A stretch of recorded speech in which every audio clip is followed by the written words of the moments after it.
bonsoir à tous. Je suis le narrateur et je suis ici pour vous aider à vous endormir avec ces histoires d'horreur inspirées de youtubeurs. Alors, avant de commencer, assurez-vous de vous abonner à la chaîne et de liker la vidéo. J'aimerais beaucoup savoir d'où vous venez et à quelle heure vous regardez ceci. Alors dites-le en commentaire. Quand vous êtes prêts, installez-vous confortablement et détendez-vous. Elja, ma petite sœur, a toujours été une fille très calme et réservée. Pas vraiment du genre à sortir ou à socialiser. Moi, au contraire, j'étais l'extraverti. J'adorais rencontrer de nouvelles personnes, sortir avec des amis et essayer constamment de nouvelles choses, mais malgré nos différences, nous étions très proches, comme deux bonnes sœurs qui partagent tout.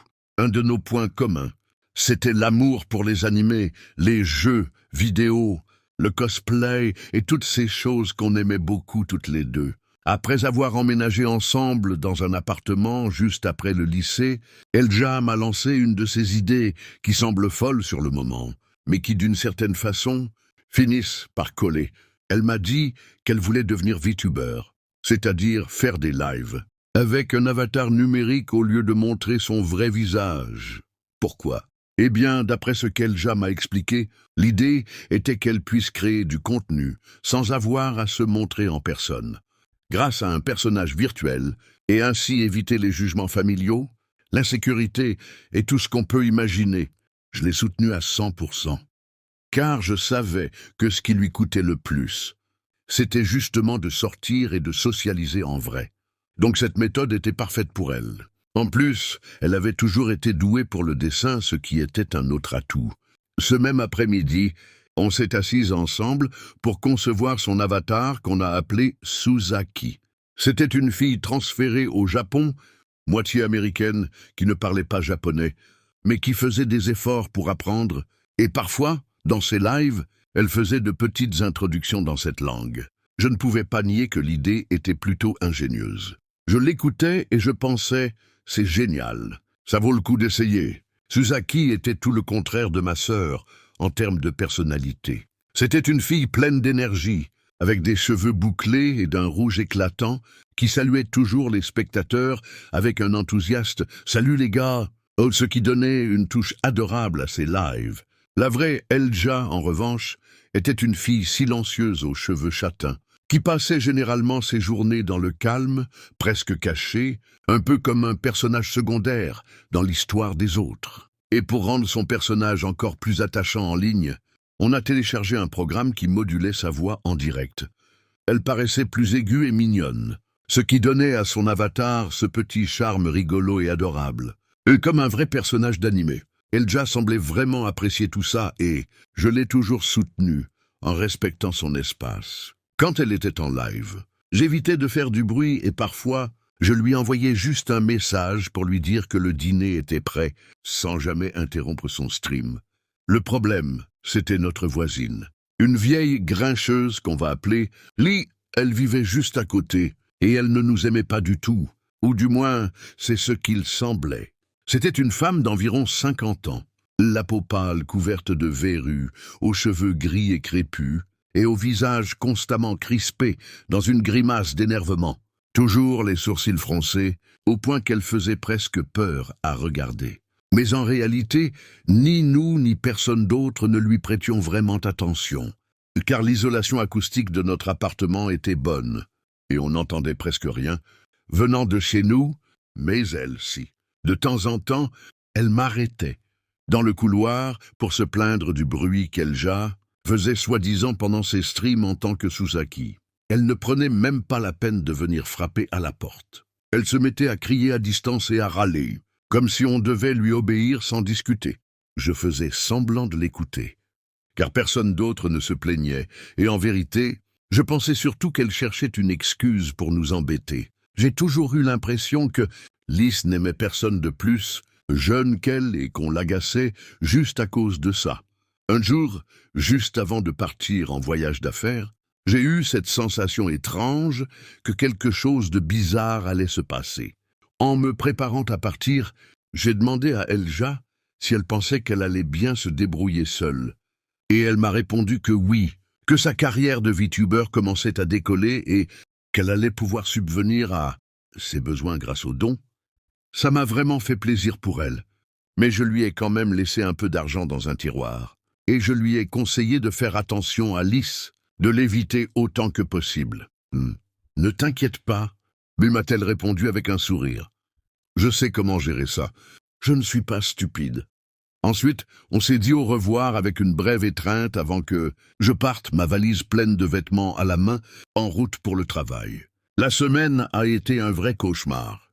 J'ai dormi dans des hôtels bon marché, entouré de gens que je connaissais à peine, avec de longues réunions qui m'ont épuisé plus que toute autre chose dans ma vie. Mais ce qui me remontait le moral, c'était de penser qu'à la fin de la journée, je pouvais voir Elja en live, incarnant Suzaki sur l'écran de mon téléphone. Chaque soir, à la fin de la journée, je lançais son stream, je l'écoutais saluer d'un ton doux et énergique « Salut les gars !» Et d'une certaine manière, cette petite intonation me mettait de bonne humeur, même si j'étais à des milliers de kilomètres. C'était comme si, pendant ces quelques minutes, je pouvais sentir qu'elle était juste là, en train de me parler à travers son avatar. Et ainsi s'est déroulée toute ma semaine, jusqu'au jour où je suis enfin rentré chez moi. En entrant, tout semblait calme, ou du moins je le croyais. Mais sur le chemin, juste en franchissant la porte, j'ai vu quelque chose qui m'a glacé sur place. Sur la chaise d'Elja, il y avait quelqu'un d'autre qu'elle, ni plus ni moins que Lys, notre folle voisine. Elle était assise devant l'ordinateur d'Elja, les cheveux teints d'un rouge brûlé, dans un style qui imitait celui de Suzaki. Voir cette femme, avec son visage ridé, son maquillage pâteux et mal appliqué, et ce sourire maladif m'a fait mal aux yeux. Vraiment, c'était terrifiant. Ses cheveux étaient attachés en deux couettes, maladroitement, comme ceux de Suzaki. Et le maquillage commençait à couler à cause de la sueur. Mais le pire, c'était sa bouche. Au lieu de sa grimace habituelle, elle affichait un sourire dément, avec des dents jaunies et tordues, comme si elle avait perdu l'esprit. Pendant un instant, j'ai cru rêver ou être victime d'une mauvaise blague. Mais quand mes yeux se sont fixés sur elle, elle a lentement levé la tête et m'a regardé avec des yeux rougis, une expression complètement folle sur le visage. À cet instant, mon cœur s'est mis à battre à toute vitesse. Tout ce que je pouvais penser, c'était « Où est Elja ? Qu'a fait cette vieille cinglée ?» Mais avant même que je puisse poser la question, elle a crié d'une voix qui n'était pas la sienne, plus aiguë et étrange. « Salut les gars !» Je ne savais pas quoi faire. J'étais abasourdi et en état de choc. Son cri m'a complètement désorienté, et ma première réaction a été de crier à mon tour et de m'enfuir. Elle s'est simplement retournée sur le fauteuil et a continué à dire « Salut, les gars !» comme si de rien n'était et a poursuivi la diffusion. Un des voisins, alerté par le vacarme, est sorti pour voir ce qui se passait et je lui ai demandé de l'aide pour appeler la police. J'avais besoin de savoir ce qui était arrivé à Elja, mais je n'ai pas osé retourner dans mon appartement, alors je suis resté chez mon voisin jusqu'à l'arrivée de la police. Ce qu'ils ont découvert quelques minutes plus tard m'oppresse encore la poitrine. La police est entrée dans notre appartement et a trouvé Elja attachée et bâillonnée dans la baignoire de sa chambre, la tête en sang et le corps couvert de blessures atroces. Elle était extrêmement maigre, dénutrie et couverte de sang séché. Elle avait été enfermée là pendant plusieurs jours, presque 6, sans nourriture ni eau. Cette femme avait pénétré dans notre appartement seulement un jour après mon départ, avait agressé Elja et lui avait volé son identité. Ma sœur était gravement déshydratée, affamée, ses blessures infectées, au bord de la mort. Elja se battait pour survivre, et moi, je n'arrivais pas à surmonter la culpabilité. Je ne pouvais pas me pardonner de ne pas avoir remarqué que ce n'était pas Elja derrière Suzaki pendant tout ce temps. Et Lys, les policiers, l'ont trouvée dans notre appartement, toujours avec ce regard halluciné, riant de façon psychotique et affirmant qu'elle était Suzaki, qu'elle voulait redevenir jeune, qu'elle voulait vivre dans ce monde-là. En réalité, elle avait volé l'identité de ma sœur, dans une tentative désespérée de retrouver quelque chose qui ne lui appartenait même pas. Cette femme était complètement folle. La pauvre Elja a fini dans le coma, dans un état critique. Mais les médecins disent qu'il y a de l'espoir qu'elle se rétablisse complètement, même si elle n'est pas encore réveillée. En attendant, C'est moi qui me suis occupé de maintenir sa chaîne en vie sous le nom de Suzaki. Je ne vais pas mentir, c'est dur, mais je ne pouvais pas laisser tout son travail et son amour pour ce projet sombrer dans l'oubli. Je ne veux pas que vous pensiez que je suis une psychopathe, mais je devais continuer à diffuser à sa place, au moins pour ne pas la laisser seule dans ce monde numérique. Je sais que c'est une longue histoire et que tout cela paraît presque irréel, mais je te jure que ce qui me fait le plus mal, c'est de penser qu'un jour, peut-être, ma sœur se réveillera et pourra me raconter toute cette folie avec ses propres mots. D'ici là, je ne peux qu'attendre et garder en vie cette part d'elle à travers Suzaki, en espérant qu'un jour, elle ira mieux. Salut les gars, je suis un youtubeur assez connu, j'ai plus de 4 millions d'abonnés et j'adore surprendre mon public avec du nouveau contenu tout le temps. La semaine dernière, j'ai décidé qu'on allait faire quelque chose qu'on n'avait jamais tenté auparavant et cela s'est avéré plus terrifiant que ce que j'avais imaginé. Vous connaissez sûrement tous la célèbre maison d'Amityville, ce manoir situé à Long Island, oui, celui que tout le monde dit hanté. Eh bien, moi et quelques amis, Louis et Tyler, on a fait cette folie, d'y aller et d'y passer une nuit. Je veux vous raconter comment cette expérience s'est déroulée, car franchement, c'était l'une des choses les plus étranges et effrayantes que j'ai vécues. Tout a commencé ce matin-là, quand je me suis levé et que, pile à ce moment-là, mon téléphone a sonné. C'était Chandler, un de mes amis. Quand j'ai décroché, il m'a dit d'une voix nerveuse, mais essayant de ne pas le paraître. « Mec, je viens d'obtenir l'autorisation de dormir dans la maison d'Amityville. La banque dit qu'on peut y entrer, mais ils avertissent qu'on le fait à nos propres risques. » À ce moment-là, j'ai eu des frissons dans tout le corps. Cette maison, qui vaut environ 900 000 $ et que personne, de saint d'esprit, ne veut acheter. On l'a louée pour une seule nuit. Cela dit, ne crois pas que nous avions la moindre intention de l'acheter. On voulait juste y jeter un œil, et en même temps, enregistrer du contenu pour la chaîne. J'ai dit à Louis de commencer à préparer ses affaires, car le lendemain, on partait. Je me suis levé, j'ai préparé un petit déjeuner rapide, et juste au moment de sortir pour aller au travail. Toc toc, quelqu'un a frappé à la porte. C'était un livreur avec tout notre matériel d'enregistrement.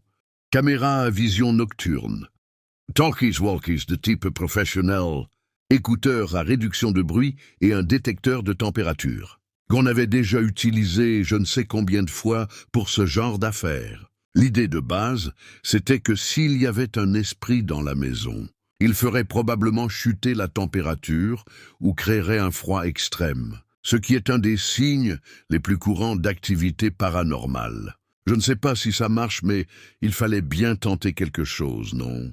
Ce soir-là, vers 21h, Louis et Tyler sont venus me chercher. La nuit était parfaite, heureusement douce, et l'excitation nous parcourait déjà les veines. On sait que Chandler est un peu peureux, mais il a essayé de ne pas le montrer et a commencé à faire des blagues pour cacher sa nervosité. On roulait en voiture, riant et parlant de ce qu'on allait découvrir. Quand Louis a lâché, je n'aurais jamais cru qu'on finirait dans la maison d'Amityville. Tu la connais par cœur, hein, Chandler? Bien sûr, en bon pote, je lui ai dit « Allez, vieux, raconte-nous ce que tu sais. » En vérité, je ne connaissais pas tous les détails, et je ne m'y étais jamais trop intéressé. Mais je savais que cette histoire avait un fond bien sombre. Il nous a fallu environ 30 minutes pour arriver, et sur la route, Chandler a commencé à balancer des infos. Que la maison était célèbre pour un massacre brutal, qu'en 1974, Ronald DeFeo Jr. avait tué toute sa famille dans cette même maison, et que depuis, on racontait que la nuit, on pouvait encore entendre des cris ou voir des choses qui ne devraient pas être là. L'histoire. Ronald DeFeo a tiré et tué sa mère, son père et ses 4 frères et sœurs dans cette maison de Ocean Avenue. Ce crime a été abominable et je crois que le type est encore en prison. 1 an plus tard seulement, la famille Lutz a emménagé là, mais n'est restée que quelques semaines. On raconte que pendant ce court laps de temps, des choses folles ont commencé à se produire. Des objets qui bougeaient tout seuls, des voix murmurant dans les murs, une sorte de slime visqueux qui suintait, des infestations de mouches en plein hiver. Sérieusement, des choses dignes des films.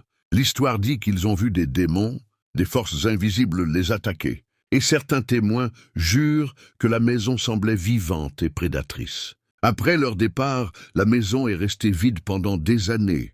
Personne ne voulait l'acheter, et les autres propriétaires n'ont rien signalé d'étrange. Mais bien sûr, ils n'y étaient pas au milieu de la nuit, dans l'intention de provoquer ce qui pouvait se manifester. La maison allait être mise aux enchères dans quelques mois, et justement cette nuit-là, on allait y entrer tous les trois, seuls, pour voir ce qui se passerait réellement. On est arrivé vers 1 heure du matin, franchement sans grande envie, mais on y était. Alors on s'est garé à proximité et on est descendu. Je sentais nos cœurs battre de plus en plus fort. La maison dans l'obscurité et le silence total, avec cette lourdeur dans l'air que l'on décrit souvent dans ce genre d'endroit. Je ne sais pas, c'était comme si la maison t'aspirait, tu vois. Baudet prête plus à passer un bon moment. Ou plutôt à prendre un risque, l'ai-je dit. Et même si j'essayais de garder un ton détendu, je voyais bien les visages tendus. On est descendu de la voiture, on a pris notre équipement et on est entré.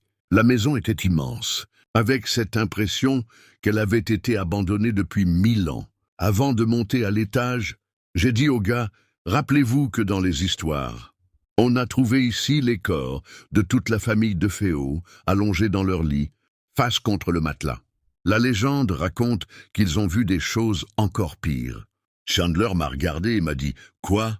Tu ne trouves pas étrange que personne d'autre n'ait été arrêté ?» Et c'est vrai que cette histoire n'a jamais été vraiment résolue. On a monté les escaliers qui grinçaient à chaque pas, et on a décidé de ne pas allumer de lumière pour rendre l'expérience plus flippante. La première pièce, celle où aurait eu lieu le crime, nous a semblé étrange.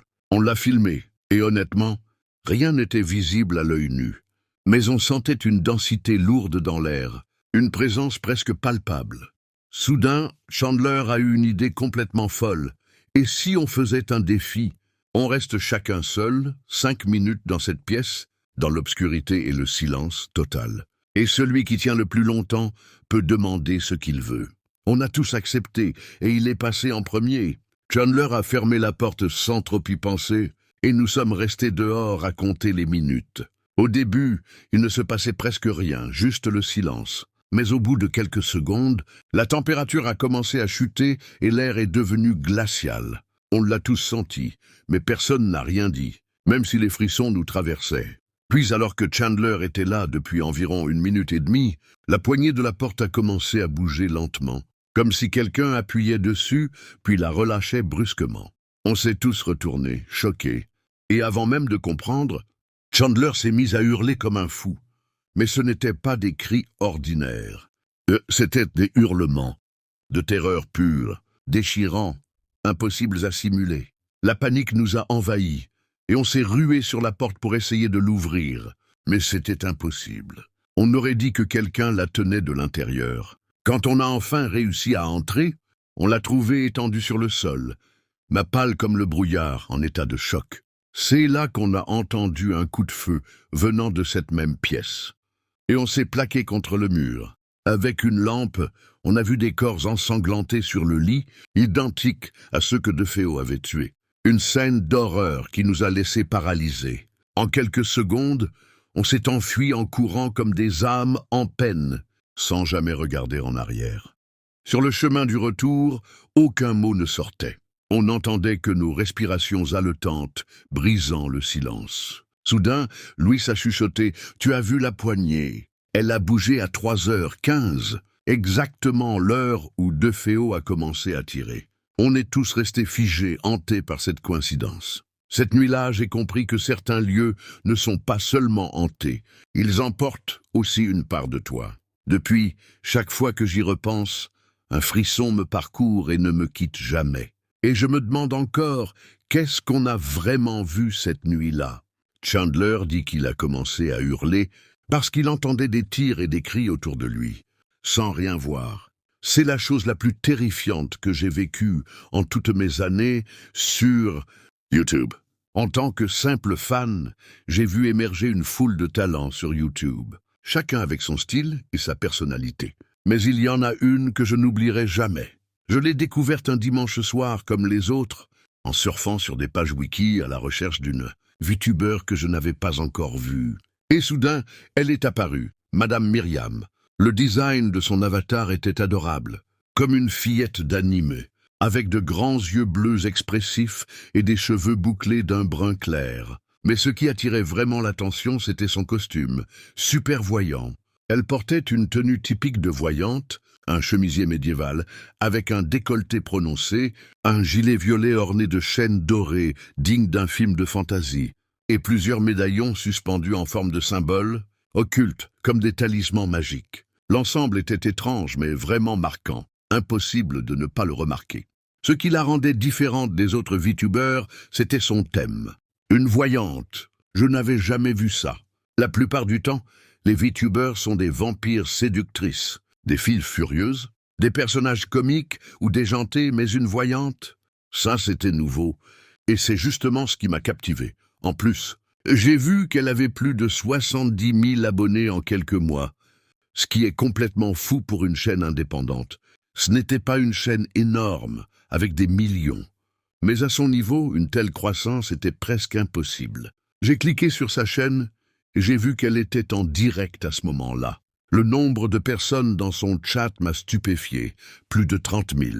Et attention, même les plus gros VTubers, avec des millions d'abonnés, atteignent rarement quelques milliers en live, même dans leurs meilleurs jours. Mais elle, ou plutôt sa chaîne, semblait réunir toute sa communauté dans ce stream. C'était étrange, mais impressionnant. Le contenu n'avait rien d'exceptionnel, une discussion tranquille. Elle parlait sans trop suivre de script, mais avec un sujet un peu bizarre. Comme vous le savez, j'essaye de débloquer mes chakras avec des cristaux magiques que j'ai achetés grâce à vos dons. Cela a intensifié ma connexion avec l'univers. Je peux maintenant faire des prédictions ultra précises.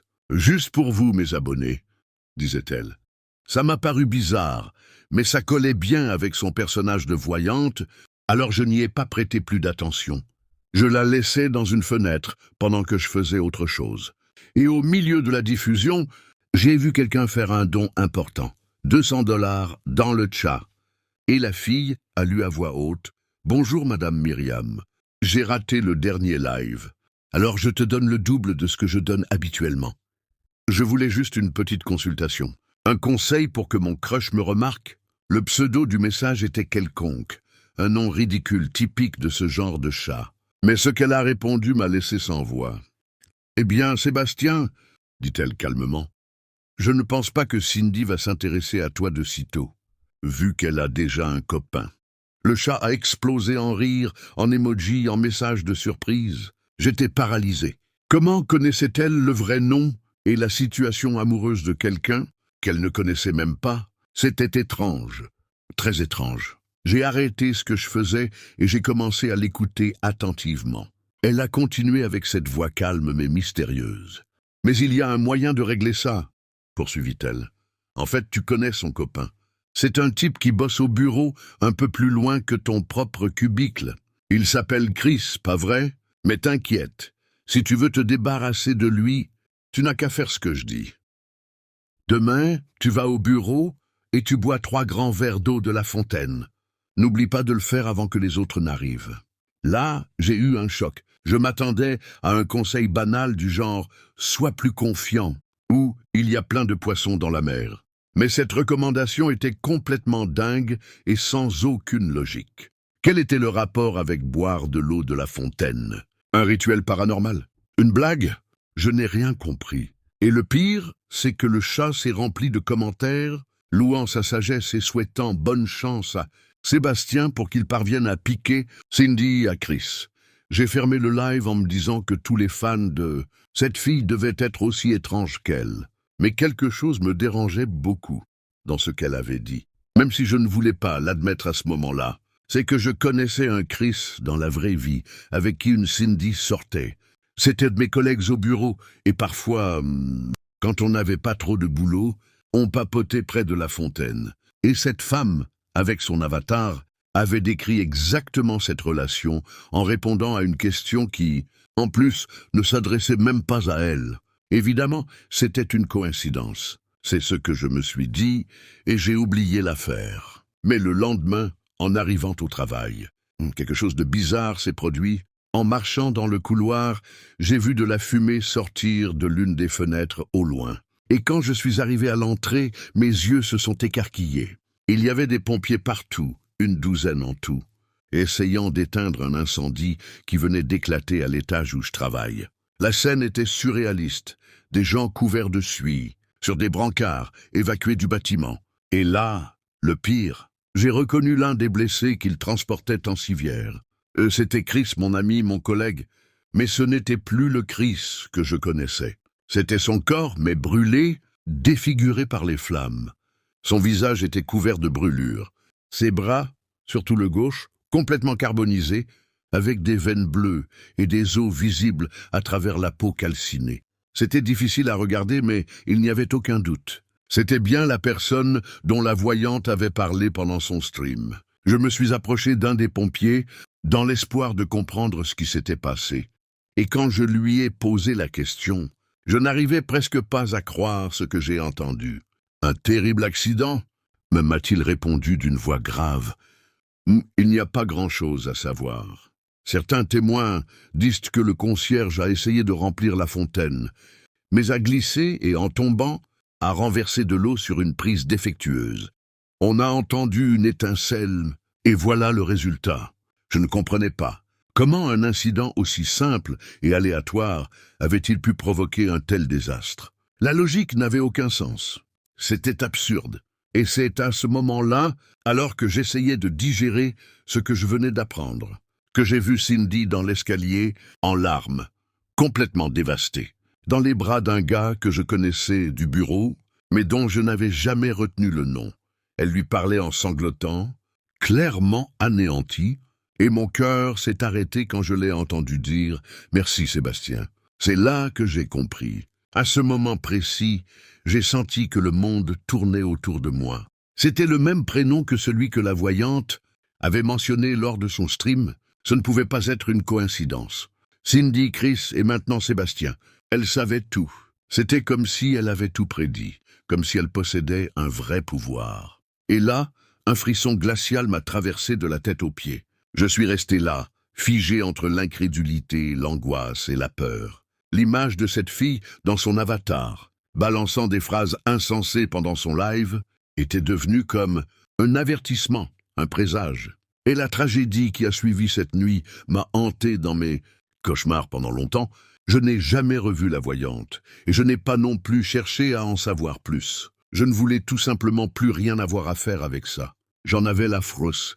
Ce n'était pas normal. Et je sentais que je n'étais pas prête à découvrir des choses aussi sombres. Il y a quelques années, j'avais l'idée de me lancer en tant que streameuse. La vérité, c'est que j'adorais jouer à des jeux vidéo et j'aimais vraiment parler avec des gens qui partageaient la même vibe que moi. J'ai toujours pensé que ce serait génial, tu vois. Devenir une streameuse et peut-être, qui sait, obtenir quelques abonnés, voire même quelques revenus. Mais j'avais un gros problème. Je n'avais pas beaucoup confiance en mon apparence, et pour être honnête, j'étais terriblement nerveuse, presque paralysée. L'idée de montrer mon visage à la caméra devant tout le monde me terrifiait. Je ne me considérais pas du tout comme moche. Je ne suis pas un mannequin ni rien de tout ça. Mais j'avais déjà reçu des compliments d'amis et de quelques personnes que je connaissais hors ligne. Et pourtant, au fond de moi, j'avais peur que, si je commençais à me montrer et que je gagnais un peu de notoriété, les gens puissent me reconnaître dans la rue. Et même si ça peut sembler idiot, ça me faisait vraiment peur. Je ne voulais pas que ma vie personnelle se mélange à ma vie virtuelle, et encore moins qu'un taré sur Internet devienne obsédé par moi. J'ai lu plein d'histoires et entendu des trucs horribles sur d'autres streamers qui ont eu des problèmes dans la vraie vie à cause de fans dangereux. L'idée que n'importe qui puisse accéder à moi sans vraiment savoir qui je suis me rendait assez parano. Alors, j'ai réfléchi à une façon de garder l'anonymat, tout en pouvant streamer sans me sentir vulnérable. Ma première idée, c'était simplement d'utiliser ma voix et de ne pas montrer mon visage. Mais après avoir enregistré quelques tests, j'ai remarqué que ma voix n'avait pas assez de peps. Pour tenir un stream complet, sans que mes insécurités ou ma banalité ne transparaissent. Je ne voulais pas être juste une voix perdue sur le net. Mais alors que j'étais sur le point d'abandonner, mon frère, qui vit avec moi et étudie l'animation à l'université, est venu avec une idée qui a tout changé. Il m'a parlé des VTubers, c'est-à-dire ces personnages virtuels qui streament sur Internet à la place de montrer leur vrai visage, en utilisant des avatars style animé, avec des mouvements synchronisés au visage. Du streamer, mouvement de bouche, clignements, expression. Tout pour donner l'illusion que le personnage est vivant et qu'il parle. Franchement, j'ai trouvé cette solution géniale. Je pouvais continuer à interagir avec les gens et incarner un personnage sans avoir à révéler qui j'étais réellement. En plus, j'adore l'anime et j'ai toujours rêvé d'avoir un avatar qui semble sorti d'un épisode. Alors, c'était parfait. Mon frère, qui est super doué pour l'animation et le design, s'est mis au travail. Il m'a aidé à créer mon avatar, une fille aux grands yeux, avec un style gothique et surnaturel qu'on a appelé Rumiko Nightshade. L'idée, c'était qu'elle soit une ancienne vampire centenaire, avec une personnalité froide et une pointe de sarcasme, mais en même temps adorable. Mon frère s'est occupé de toute la partie technique, du design de l'avatar, et il m'a appris à utiliser le logiciel pour la contrôler. Il m'a aussi aidé à créer une histoire de fond pour mon personnage. Rumiko, qui, dans sa vie de vampire, avait décidé de renoncer à son existence nocturne pour se consacrer aux jeux vidéo, en streaming, comme si c'était une autre facette de sa vie éternelle. Et avec tout ça prêt, le jour de mes débuts est enfin arrivé. J'étais nerveuse, évidemment, mais mon frère était à mes côtés, silencieux, me soutenant pendant que je me préparais. Quand la diffusion a commencé, j'ai senti le trac m'envahir, mais heureusement, il n'y avait encore personne dans le chat. C'était ma toute première fois, et ça m'a beaucoup aidé à me détendre. Alors, sans trop réfléchir, j'ai lancé un « bonsoir », quelle que soit l'heure qu'il est. Et ce salut tout simple est devenu, dès ce moment, ma phrase emblématique pour toute ma vie de VTuber. Après cette première diffusion, les choses ont commencé à bien se passer. Je streamais plusieurs fois par semaine avec l'aide de mon frère, qui s'occupait des problèmes techniques et faisait en sorte que tout fonctionne. Ce n'était rien d'extraordinaire. Je n'avais pas encore beaucoup d'abonnés, mais ma chaîne grandissait lentement. Certains faisaient des dons, et de temps en temps je réussissais à gagner un petit revenu, ce qui me motivait énormément.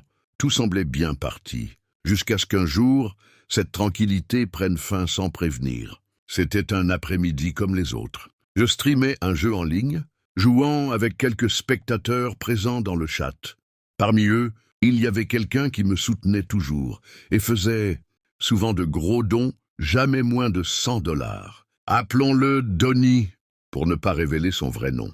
Il envoyait toujours des messages dans le chat que je trouvais un peu étranges, mais je lui étais très reconnaissante pour son soutien. Les messages variaient. Certains étaient anodins, d'autres plus bizarres, troublants même. Des choses du genre « S'il te plaît, épouse-moi, ma reine. Notre amour sera éternel, tout comme ta beauté infinie. Chaque goutte de mon sang t'appartient, ma pâle Nightshade. Tu es mon tout, mon cœur bat uniquement pour toi, petite vampire. » Je ne savais pas trop quoi en penser, mais j'ai préféré ne pas m'en formaliser. Je me suis dit que c'était peut-être juste quelqu'un d'un peu trop enthousiaste ou passionné par mon personnage. Sauf qu'au fil du temps, ces dons et ces messages devenaient de plus en plus intenses et étranges. Soudain, en pleine diffusion, mon frère, qui était sorti un peu plus tôt, m'a appelé. En général, il ne me dérange jamais quand je suis en ligne, mais cette fois, j'avais oublié de lui dire que j'étais en live.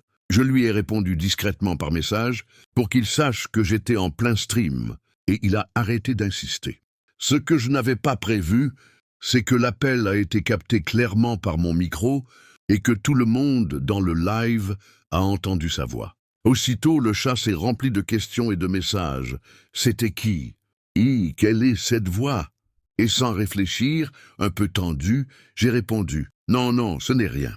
Mais en réalité, cette voix grave et masculine, c'était celle de mon frère. Et le pire est arrivé quelques minutes plus tard. Donny, qui jusque-là était resté calme, a complètement perdu le contrôle d'une manière que je n'aurais jamais imaginée. Il a arrêté de jouer et a commencé à inonder le chat de messages de plus en plus perturbants, tous accompagnés de dons de $100. Il voulait attirer l'attention. Ma petite Nightshade. C'est qui, ce gars? Celui qui est avec toi chez toi. C'est dangereux? Dis-moi quelque chose, je t'en supplie. Je ne sais pas ce que je ferais si ce type t'avait fait du mal. Ne t'inquiète pas, ma petite Nightshade. Mon sang te sauvera. Je ne comprenais pas ce qu'il voulait dire, et je n'osais pas répondre. J'étais pétrifié, le cœur battant à 1000 à l'heure. Donnie continuait dans le chat, maintenant en suppliant qu'on le laisse entrer. C'était comme s'il était possédé totalement hors de lui. Mais ce qui m'intriguait le plus, c'était cette phrase « Laisse-moi entrer ». De quoi parlait-il?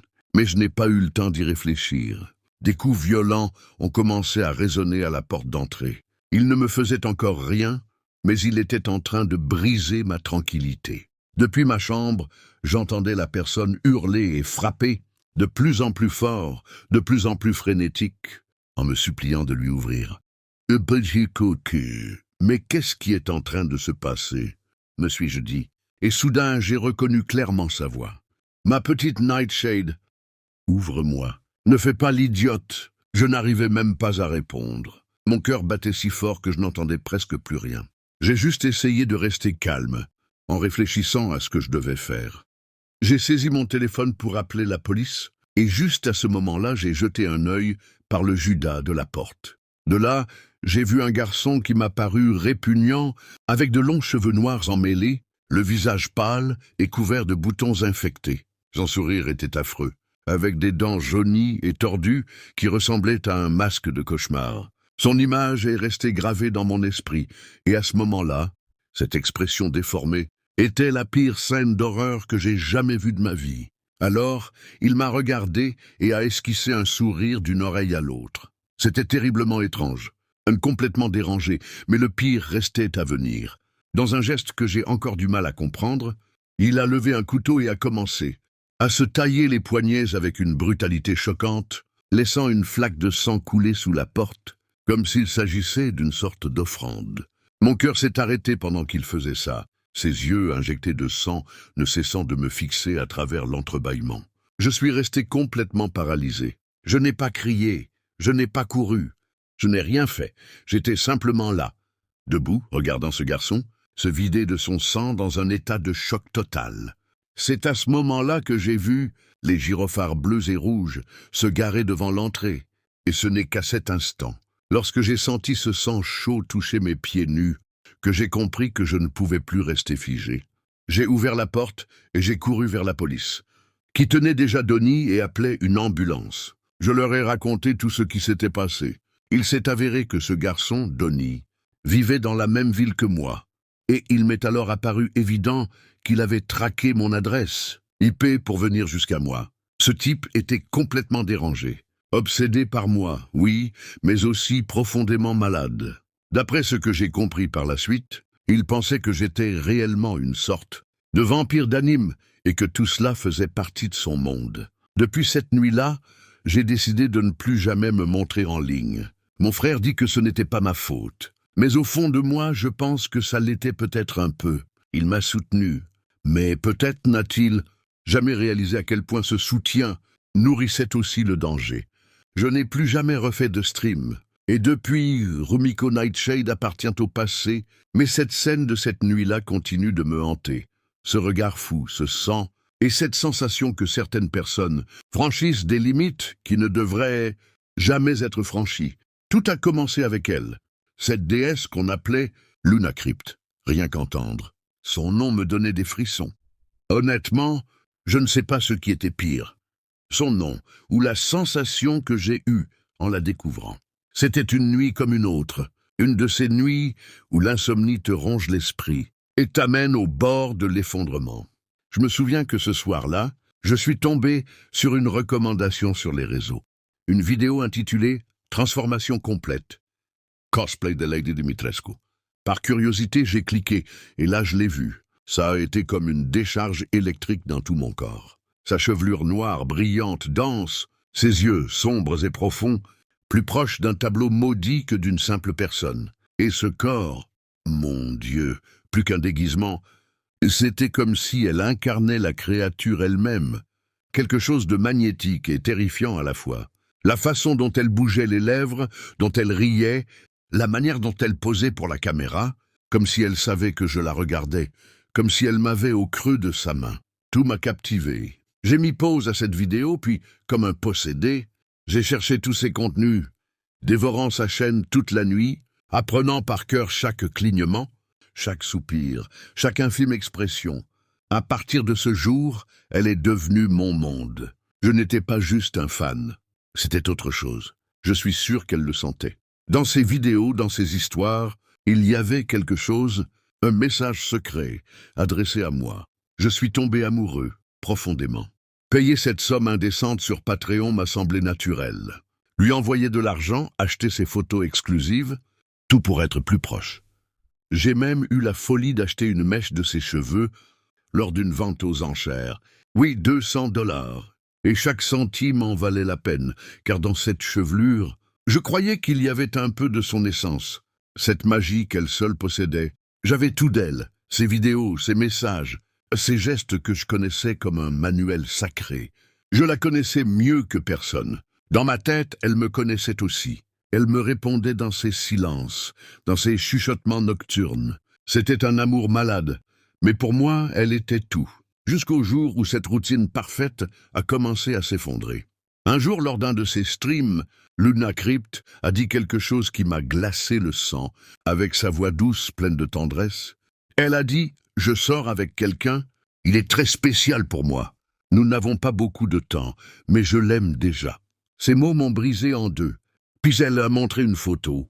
Lui, un type banal, avec ce sourire idiot, le bras autour de sa taille, sur la plage. La plage. Il était là, dans le sable, avec ma déesse, ma reine, dans les bras d'un moins que rien.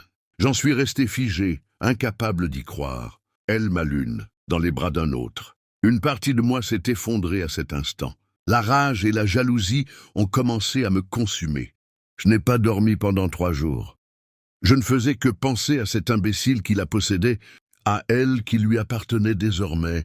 Et moi, je ne pouvais que revoir cette image encore et encore dans ma tête. Elle, riant, heureuse, le touchant, l'embrassant, faisant avec lui ce que je ne pouvais que rêver. La colère grandissait sans relâche. Alors une idée a commencé à se former dans mon esprit, lentement mais avec une certitude implacable.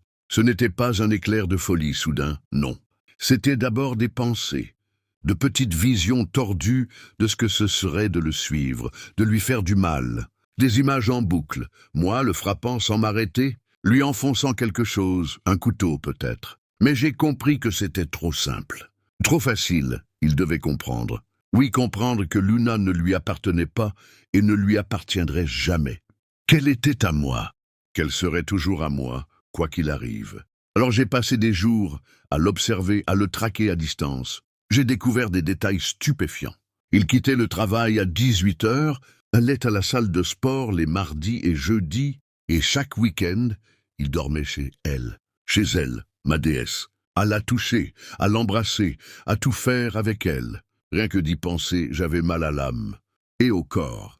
C'est durant l'une de ces nuits de folie où je ne pouvais plus contenir ma rage que quelque chose a basculé en moi. Le moment était venu. Ce vendredi-là, Luna avait publié une story sur Instagram, « Soirée film avec mon chéri », suivi d'un emoji cœur. Je l'ai vue, cette image si innocente. Mais elle a réveillé mes démons. Lui là, sur son canapé, sous une couverture, comme si le monde entier lui appartenait. La scène parfaite. Et là, quelque chose a explosé dans ma tête. Je ne pouvais plus supporter ça. J'ai saisi ma veste, le couteau de cuisine, celui qui coupe la viande. Et je suis sorti comme une bête en chasse. Je ne me souviens que de flash, mes veines pulsant comme des tambours de guerre. Mon souffle court, mais pas rapide. Je connaissais tous deux, l'adresse, le numéro d'appartement. J'étais prêt. Un livreur est sorti, et j'ai glissé derrière lui comme si je vivais là. J'ai gravi les escaliers. Chaque marche frappant mon crâne comme un coup de tonnerre. Arrivé à sa porte, j'ai frappé. Juste une formalité, j'ai entendu sa voix à travers le bois. Qui sait? Sans méfiance. Livraison. Mais je mentis, puis la serrure a tourné. Il était là, en caleçon, un t-shirt froissé, les cheveux en bataille, l'air de quelqu'un qui venait de... Mieux valait ne pas y penser. Je ne pouvais plus reculer. J'ai poussé la porte, violemment. « Qu'est-ce que tu... » a-t-il balbutié. « Espèce de sale type !» ai-je hurlé, levant le couteau. Et sans réfléchir, je l'ai enfoncé dans son ventre. Une fois, 2 fois, 3 fois, sans m'arrêter. Je l'ai vu, ses yeux remplis de peur, de douleur, tandis que son sang giclait sur le sol, sur moi, m'aspergeant. C'était irréel. Des cris, des coups, du sang, du chaos. Et elle, Luna, en sous-vêtements. Elle est sortie de la chambre, figée, horrifiée. Son visage s'est vidé de toute couleur. « Eric, non !» a-t-elle crié, courant vers lui, tendant les bras. Peut-être pour le sauver, peut-être pour m'arrêter. Nos regards se sont croisés. Juste une seconde. Moi, espérant qu'elle comprendrait, qu'elle verrait autre chose qu'un monstre. Mais elle n'a fait que hurler. Et ce cri résonne encore dans ma tête. Après ça, je ne sais plus. Quelqu'un a appelé la police. Peut-être moi-même. Peut-être que j'ai fui avec le couteau encore en main, du sang séché sur les doigts, en état de choc. Peu importe. Je l'avais fait. Et maintenant, je suis ici, dans cette cellule froide et grise. Les gens disent que je souffre d'un trouble délirant, que je confonds réalité et fantasme. Mais ils ne comprennent pas.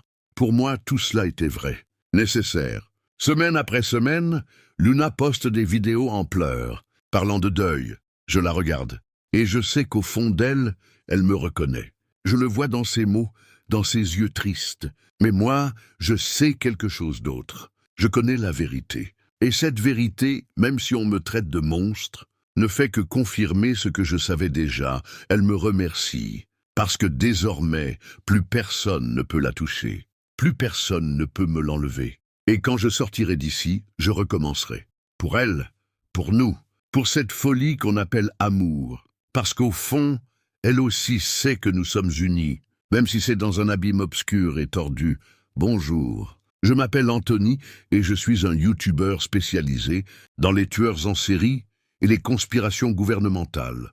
Au moment où tout a commencé, je n'avais que 19 ans.